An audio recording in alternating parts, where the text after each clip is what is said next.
Well, it's a snowy mid-March day. I'm here on the beach.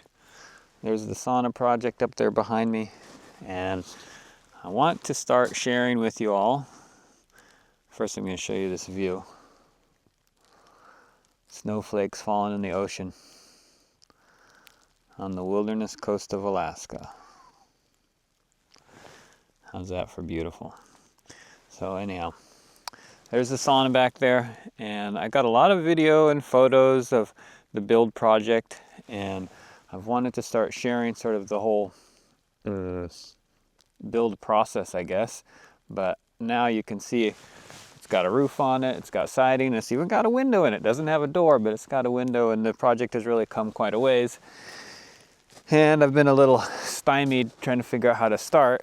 Obviously, I want to go back to the beginning, how it all began. And so today I'm going to sit down and talk about my inspiration and why I decided to build a sauna here and why I decided to build it this way and how it came to be what it is there and what I dream it to be sometime, hopefully soon, while it's still winter and we can enjoy going from the sauna down the beach and out here into this ocean. Right here, it's about mid-tide.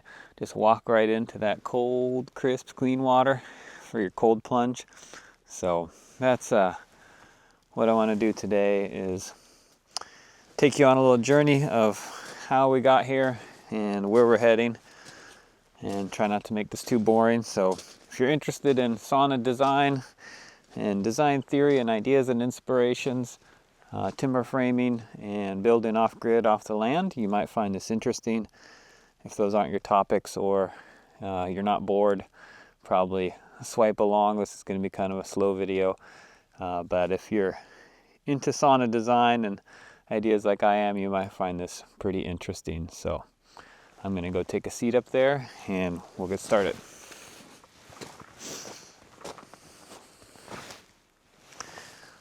Here's where we're at. We got a little rock patio out front. I just put a chair up there inside. I'm currently working on putting reclaimed cedar up on the inside walls. A little peek in there.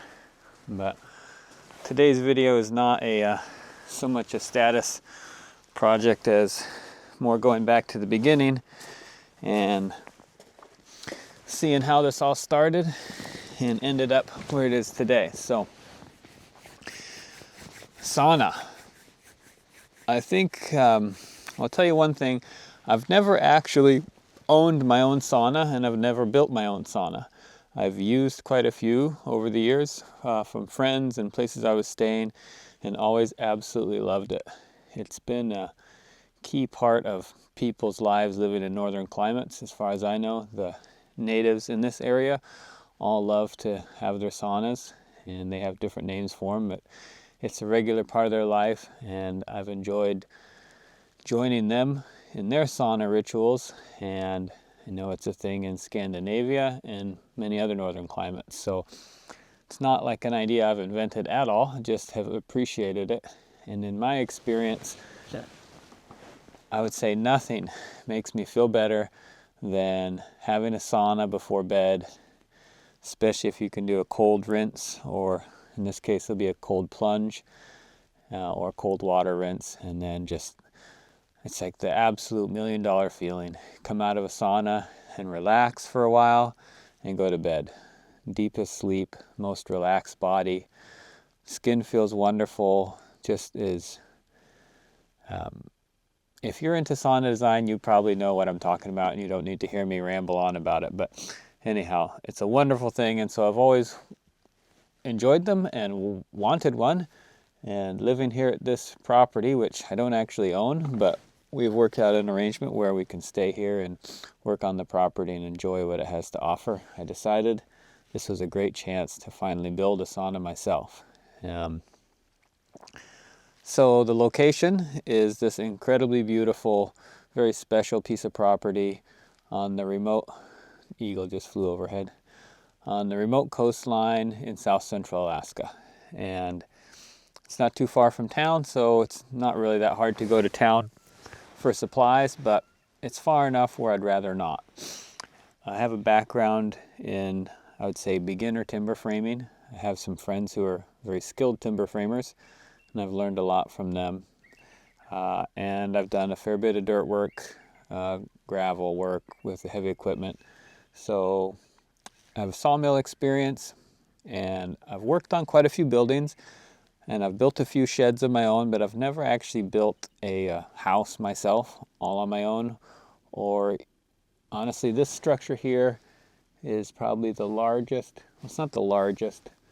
It's the most complete structure that I've ever taken on completely on my own, where I got doing the foundation work, the rough framing, and all the way through wiring, plumbing, insulating, vapor barriers, roofing, the timber frame, obviously, walls, through to finish. So it's quite a project for me. It's been fun, it's been slow, and very enjoyable. And that's a big part of it is, of course, I want the sauna, but also I want to enjoy the process of making it. So when I go to build something, which I often build furniture out of local materials, my general first approach is to let the material speak to me. And for me, this just feels really natural. I don't really have to think about that. It's just something that I experience, I guess I'd say. When I look at a piece of wood and I'm considering building a piece of furniture, I feel like, it sounds funny to say this, but really it feels like the piece of wood speaks to me, or I receive a message of creative inspiration with the piece. And one person might say it's their idea, their creative mind. Another might say you've received the communication from the material. I don't really care, however you want to say it, but that's my experience. And when I decided to build a sauna here, my natural first step was to look for the message. Where should I build it? How should it be built? What materials should it be built with? How big should it be? All those things, obvious questions. So there's a natural spot for it here. It wasn't easy to figure that out. Honestly, this is the spot on the property for a sauna. It's right at the edge of the beach and has a beautiful view. It's tucked into the trees. It's not in the way of any other developments that we've discussed here.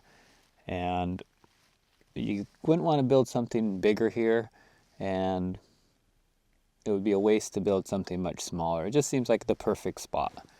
So the location was pretty obvious to me. And then next is, how large should it be? Well, I've got a couple books here with me I want to show you. One is, I don't know where I got this book. It's called The Sauna. It's by Rob Roy. Somehow I stumbled into it. I either got it at a garage sale or something like that, but it was a good reference. This guy is really about building, what do they call those? The mortar and round wood construction. This is kind of his style of building, is these, is it codwood? Honestly, don't even know. It's not really something that I'm that into, which is funny because it's what this book is mostly about. Earthwood? Cordwood masonry construction is what he's talking about. Not really my thing exactly, for a variety of reasons. One is we don't have like a readily supply of clay or the material to make the mortar with here, so could experiment with it, and some people have done it, and I'm not opposed to it. It's just not what I wanted to do here. But he does have some designs in here that are, he calls them post and beam, which were definitely an inspiration for me in the general design of this structure. He's got a chapter 4 is the post and beam log-in sauna, and it's got some good information about layout, sizes that work, volumes for how many people you want to have in, general kind of layout concepts. And he's got these pictures and designs for building not a timber frame. He's calling it post and beam. It's basically just using oversized timbers for the main structure and then infilling the walls with the cordwood. But there's some nice drawings, nice inspirations for building your own sauna, and so that was helpful. And I definitely took some from there. but changed a lot of things around for this application here. But it's been a helpful guide. So I got some general idea of how big I wanted it from there, I'd say, and then also my other sauna experience and talking to friends. And so there's kind of the rough size. This is a 12-foot by 16-foot foundation, which gave me quite a large changing room, which I wanted, so I could eventually stoke the wood stove, and store wood inside the changing room, so that you could keep the sauna room a lot cleaner. And this sauna structure is essentially split in half. Sauna in the back with a opening window in it, and then a wall, and then a changing room. And it's likely that this building will sort of double as a guest house, or at least an accessory building, occasional sort of glorified camping. I think it's going to be really nice, and we're probably going to want to spend a lot of time in it. It's got this nice big window here, incredible view, and it's coming together really nicely. So the design is a little excessive for just a sauna, but felt like making it a little bigger was better than making it a little small in this situation. So that's kind of the size and the location. And then as far as the materials and design of it, with my sawmilling and timber framing background, I love rough cut. I love local materials. I love to work with them. I love to be able to create my own boards. I love to be able to source my own logs. And obviously I'm living in a forest on the beach, and there was a lot of downed trees on the property. There was a couple of trees right here by the sauna that were leaning, that were sort of hazardous or about to fall on the beach. And so with all the logs around that were either laying on the ground, about to be laying on the ground, there was plenty of wood for this structure. So it made sense to obviously use the local materials and build it. At first I was going to do it completely timber framed, and then I went through a lot of sort of iterations of this, timber framed, not timber framed. In the end I decided just to stick frame it, but went back to sort of a partial hybrid timber frame, which is, I think you might call this a hybrid timber frame. It's a timber frame skeleton, but I'm building 2x6 walls inside. I only have 2 knee braces on this big cantilevered overhang out front, which I'm enjoying sitting in right now, particularly as you look out here, as it's starting to snow pretty good. And I'm enjoying sitting here under my 5.5-foot overhang on the nice gravel patio porch area, enjoying the view, blabbering on to you about how this came to be. So timber frame, local materials, rough cut spruce, board and batten siding. I love board and batten siding. You can do it with green wood, doesn't need to be dried. It can handle shrinking and movement okay. And my 4x6 rafters, rough cut decking above that. So that's kind of the rough elements I knew I'd be using. The foundation, however, was quite another thing. If we look down here, hang on. Look down here at the stone wall. This was quite an endeavor. I've never done any type of anything more than just playing with stacking rocks, I guess I'd say. Done some garden stuff and just really basic landscaping type of things. But at this spot, this beach that we're next to has a lot of these really angular, jagged rocks. It's rocky, cliffy over here. The rocks are eroding. They fall into smaller pieces and end up on the beach. And if ever there was a time to use some rocks for a foundation, I thought this was it. So decided I want to do that. And since I didn't know very much about it and didn't know any better, I went ahead and started and got a bunch of rocks up here. Decided that I would need to pour a footer first, which became its own process, learning how to pour a footer, forming it up with the boards, pouring the footer so that I had a nice, even, firm base to stack the rocks on, and stacking the rocks, and then pouring a cap rail on the rocks to make it even in order to put the wood on. And all of this was done, designed as I went, I guess I would say. I didn't really know what I was going to do. I just kind of started down the path and figured it out as I went, knowing that somehow it all come together. And I was pressured by the season. It was coming up on winter. I think it was maybe September, October when we started doing the concrete, which was quite an ordeal, and I'll have more videos about all those steps. But back to the design part, I wanted to build my foundation using local materials. And really what this comes down to is a real desire to build a structure that looked like it belonged here, that looked like it came from the land. This is an extreme example of local materials. I wanted to build the sauna literally from as much of the material matter that you can see when you arrive at this beach as possible. The sauna sits right at the beach. When you arrive, it's kind of the first structure that you're looking at, and I wanted it to look like it was a natural growth out of the land, built from the land, fitting with the land, and hopefully weathering with the land in a beautiful way. So I had that idea. It was really focused on local materials that I could source, that I could control the whole means of manufacturing, processing, and sourcing. So I had that in mind, and then I was flipping through this book. It's called Hand Hewn. It's by Jack Sobon, master craftsman and architect, a guy who writes books about timber framing. So I was looking at this just kind of for some inspiration on how I was going to do my timber frame, and quite honestly just getting a little refresher on how knee braces are done and top plates are done and all this post joints and stuff. And in this I came across, near the end is this section that says, what is vernacular architecture? And I didn't know the answer to that question because I'd never really heard of the term, and it really spoke to me, resonated with me a lot. It says, while the term vernacular is often used to denote a local dialect, it can mean local anything. I am quite fond of vernacular architecture. It is a building tradition that uses locally sourced materials, takes into account the local microclimate, caters to the local lifestyle and customs, and builds with local hands.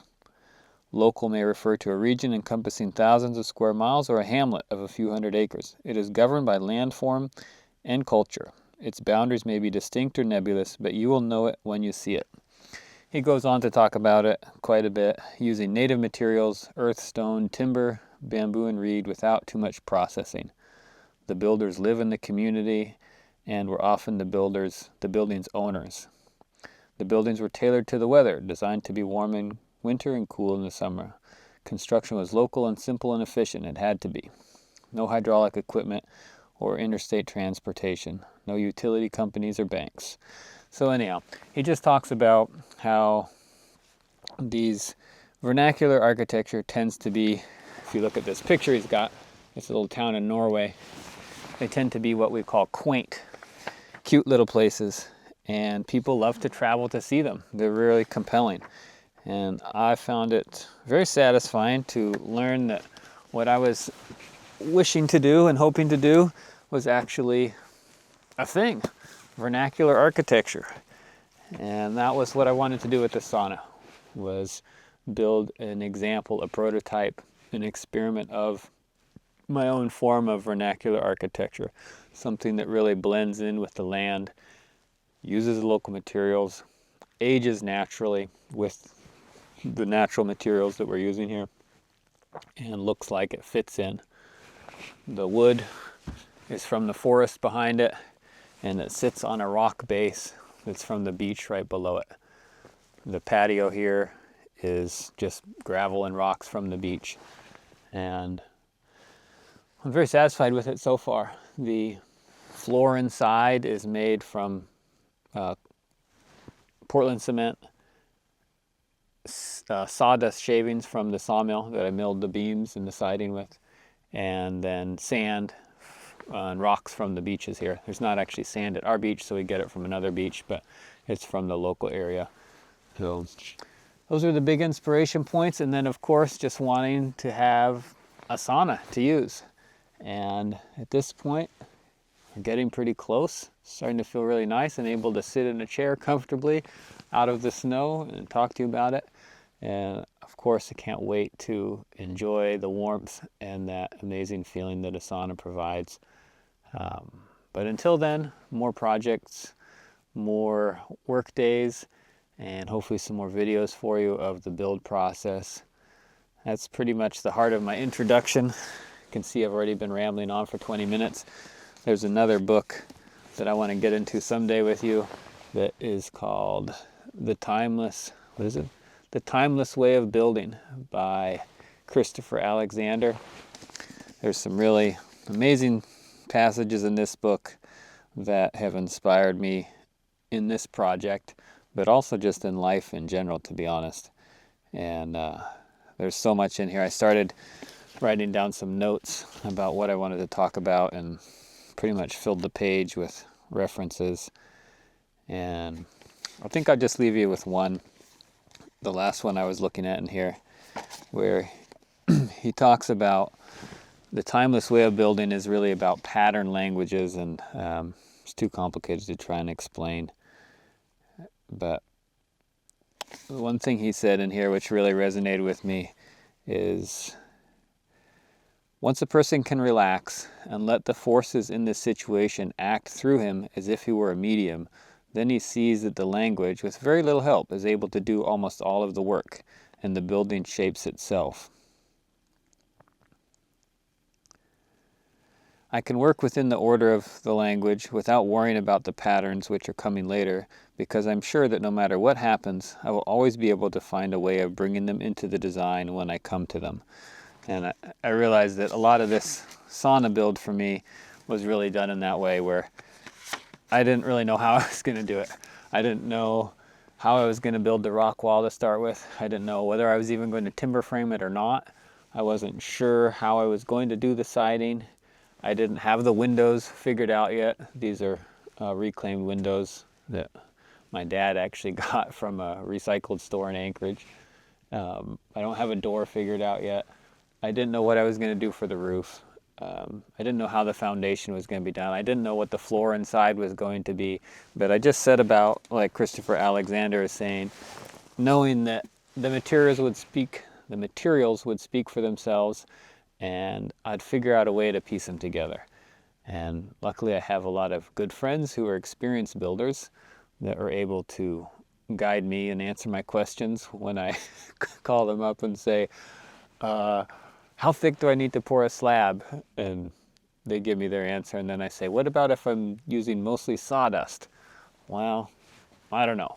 They give me a good guess, and it's a lot better than my guess because they have a lot of experience in the matter. And so it's been calling on a lot of resources, letting the materials speak, what's available, what do I have available to me, how big of rocks can I move, how much sand can I reasonably bring here, what are my roofing options, how long of timbers can I cut easily with my sawmill and move right now. All these pieces and parts came together, and here's the structure sitting behind me now. Soon we'll be warming our cold bodies in it before we plunge into that freezing cold ocean. So that's enough talking. Hope that you've enjoyed learning about the thoughts and the process going into the sauna. And now that I got this introductory design thought process video out of the way, hopefully I can get into sharing more of the process videos, how we actually did this footer. There's a bit of content I'll be able to share of doing the wet stone perimeter wall, whatever it is. I'm not even sure what to call it. I don't know if I photographed doing the cap pouring on it, but anyhow, there's a lot of content to share. But first I wanted to start with sharing the initial inspiration for the design and why I chose to build with these materials in this way. So if you're still listening, thank you. You should be going on to build your own sauna. Obviously, you're passionate about it if you can withstand this much discussion of the idea. And I'd be curious to know if you have built your own sauna or wanting to build one and what materials you have available. And this might be my sauna, but my next one will be different. And if I built it in a different place, it would definitely look different. I've been learning a lot, and I'm proud of this one, but it's an expression of this landscape and the materials and the equipment and the resources I have available to me here now. So look forward to hearing your comments about your experience and inspiration, and I hope above all else that this somehow inspires you to set out on your own sauna building journey and tell us how it goes. I'll show you the view here. Snowing pretty good again. Beautiful and peaceful. Mid-tide and dropping. Snow falling down into the ocean.